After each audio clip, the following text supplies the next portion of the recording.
Everyone, আজকে আমরা আছি বুগে স্টেশনে। আর এখন যাচ্ছি সিঙ্গাপুরের খুবই পপুলার কটা স্ট্রিট দেখতে, যাদের নাম Arab street and Haji lane. So দুটোই রাস্তা একদম পাশাপাশি পড়ে অ্যান্ড ওল্ড সিঙ্গাপুরের একটু গ্ল্যান্স নেওয়ার জন্য একদম পারফেক্ট প্লেস।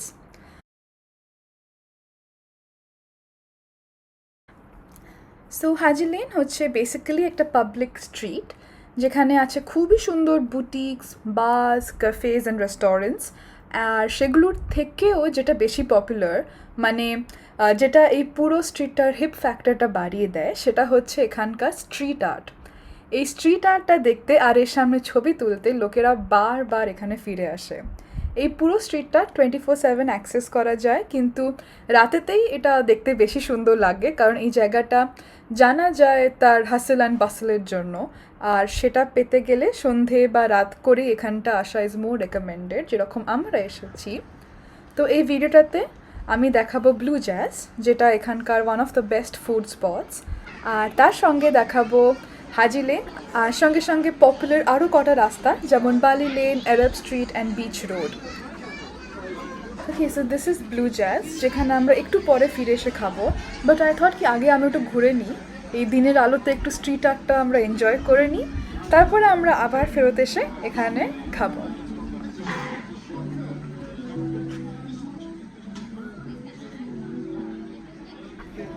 আচ্ছা, তো আমরা যতক্ষণ হাঁটছি আমি একটু ভাবলাম কি একটু ব্যাকগ্রাউন্ডটা দিয়ে রাখি।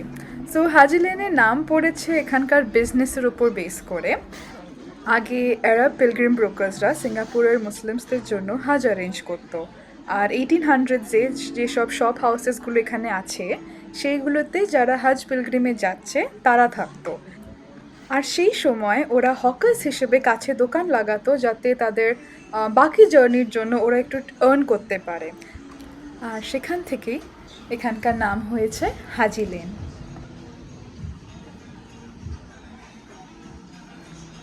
ওকে, সো প্রচণ্ড ভাইব্রেন্ট কালারফুল ওয়ালস আছে এখানে, অ্যান্ড লেফট রাইট দুদিকেই অনেকগুলো শপ হাউসেস পড়ছে আমাদের।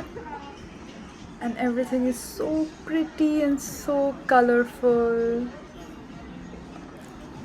ওকে, আর হাজি লেনের পাশেই খুবই ইন্টারেস্টিং দুটো বিল্ডিং আছে, যাদের নাম হচ্ছে গেটওয়ে ইস্ট আর gateway West.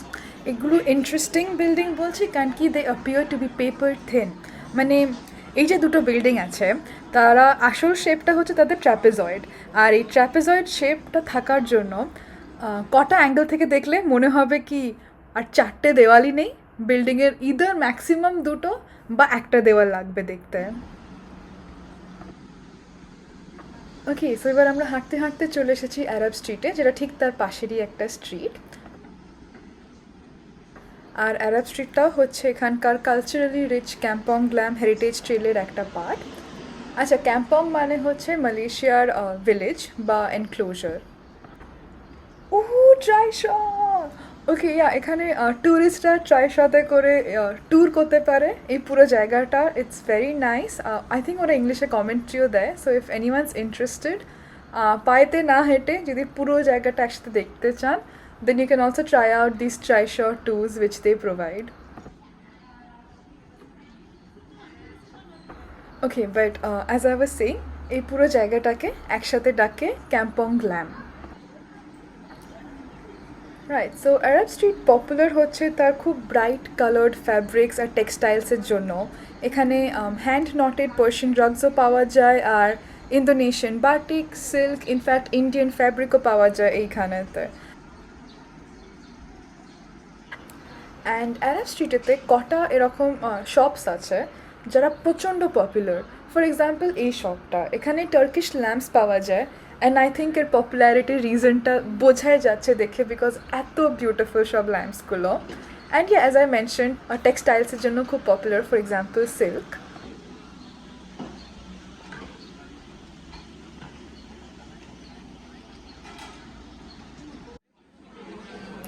Okay, so now we are back at blue jazz. আমরা এখানে ডিনার করবো, আর আগে থেকে একটা টেবিল রিজার্ভ করে রেখেছিলাম, বিকজ আমরা 10-12 জন টোটাল আছি।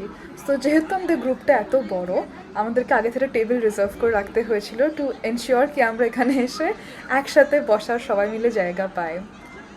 and it's pretty loud over here, but অসাধারণ সব artistic work আছে এখানেতে, and everything just looks so pretty. ও তো বিশাল একটা সাইজের রুটি আছে, ওর নামটা জানি না কি। আচ্ছা, রাত হয়ে গেছে এখন, আমরা অনেকক্ষণ ধরে এখানে প্রায় বসে আছি, 2 ঘন্টা হতে চললো, কিন্তু এই রাত হয়ে যাওয়ার জন্য এই নিয়ন কালার দিয়ে আর্টওয়ার্কসগুলো দেখতে আরও ভাইব্রেন্ট লাগছে, আরও সুন্দর লাগছে। সকালে তো বুঝতে পারিনি কি এখানে নিয়ন আর্টও করা আছে দেওয়ালগুলোতে। ওকে, দ্য ব্রুশেটাস আর হিয়ার। তো আমরা অনেক খাবার অর্ডার দিয়েছিলাম। উই হ্যাড কাঠি রোলস, নান, 2 ধরনের chicken and gravy, we had rice also. Oh, but the kathi rolls were really spicy, so I wouldn't recommend it for anyone who can't take spice. আচ্ছা, তো এখন বেশ রাত হয়ে গেছে, but that's when Arab street truly comes alive. So আমরা এখন বেরিয়ে পড়েছি খাবারের পর রাতেতে আরব স্ট্রিটটা এক্সপ্লোর করতে। অ্যান্ড অ্যানাদার থিং, এখানকার রেস্টুরেন্টে অ্যারাবিক টি খুবই পপুলার। আর সেটা পপুলার কেন সেটা বুঝতেই পারছি, বিকজ হাঁটতে হাঁটতে খুবই স্ট্রং একটা চায়ের গন্ধ আমরা পাচ্ছি। তো চায়ের গন্ধটাই যদি এত স্ট্রং আর এত সুন্দর হয়, দেন মানে বুঝতেই পারছি কি এখানকার চাটা খাওয়া একটা কমপ্লিটলি আলাদা এক্সপিরিয়েন্সের মতন হবে। আচ্ছা, পিছনে যে গোল্ডেন টুম স্ট্রাকচারটা দেখছি, that is actually a national monument of Singapore, যেটা খুবই পপুলার। ওর নাম হচ্ছে Masjid Sultan, and it's history dates back to around the 1800s। তো এটা একটা এটা খালি হাজি লেনেরই একটা পপুলার অ্যাট্রাকশন পয়েন্ট নয়, এটা সিঙ্গাপুরের হিস্ট্রির জন্য একটা খুবই important মস্ক। Another pretty store which we found was this Grand Bazaar Turkish handicrafts এর, আর এখানকার সব জিনিসগুলো ওয়াজ অত্যন্ত অত্যন্ত প্রিটি। লাইক এই কারিকাজটা আমার প্রচণ্ড পছন্দ হয়েছে। So I guess that's it for today. এটাই লাস্ট দোকান যেখানে আমরা যাচ্ছি, এরপরে বাড়ি চলে যাব। So I hope you enjoy this video, and if you did, please don't forget to give a big thumbs up and do remember to subscribe to our channel. Thank you so much for watching.